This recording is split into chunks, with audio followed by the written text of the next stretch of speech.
هەرێمی کوردستان بەهۆی ڤایرۆسی کۆڕۆنا و قەیرانی دارایی و کەمکردنەوەی موچەی فەرمانبەران بە دۆخێکی خراپدا تێپەڕ دەبێت. لەو نێوانەشدا پەرلەمانی کوردستان کە ئەرکی چاودێریکردن و یاسادانانە بەهۆی ململانی حزبیەکان و سەرۆکی پەرلەمانیش بێدەنگی هەڵبژاردووە.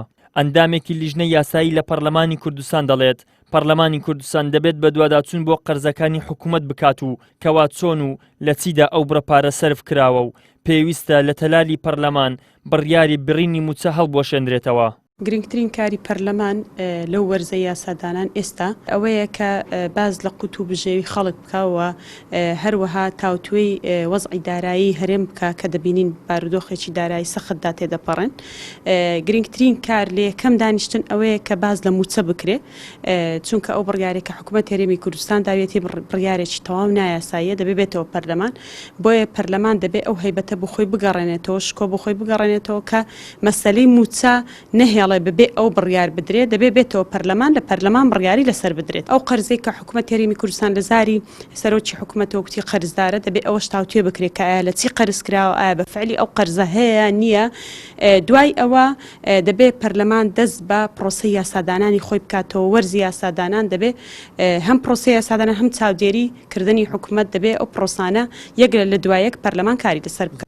جێگری یەکێتی پەرلەمانتارانی کوردستان دەڵێت ئەرکی پەرلەمان ئەوەیە بە وردی چاودێری بڕیارەکانی حکوومەت بکات و لێپێچینەوە لە کارەکانی بکات چیتر ڕێگە نەدات هەیمەنەی حزبی بەسەری دازاڵ بێت. پەرلەمان کە دەست بە کوبوونەوەکانی دەکارم و پاش ئەولەویەتی ئەوەیە لە مەسلەی چاکسازیدا بەڕاستی مەسلەی یاسای ژمارەیەکی هەڵبژاردن یان پەرلەمانی کوردستان کە هەیە دەبێ یاسایەکی نوێ پێشکەش بکات پرۆژەیەکی نوێ پێشکەش بکات و دەری بکاتن چونکی ئەوە 28 ساڵە بەسەر ئەو یاسای ڕاستە چەند دەستکاری کراوە یعنی هەموارکردن لەناو یاساکەدا هاتووە بەڵام ئەوانش کۆت و بەندی لەسەر با بڵێن لەسەر ئەو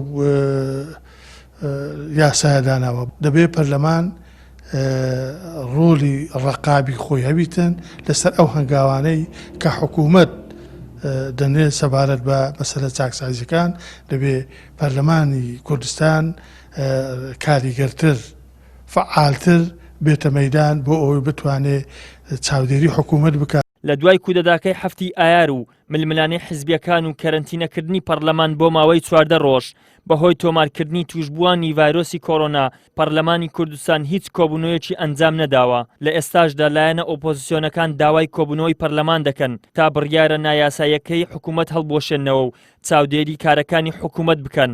لە بەرامبەریشدا لایەنە دەسەڵاتدارەکان بێدەنجیان هەڵبژاردووە. ئیدریس محەممەد کەناڵی ئاسمانی پەیام هەولێر.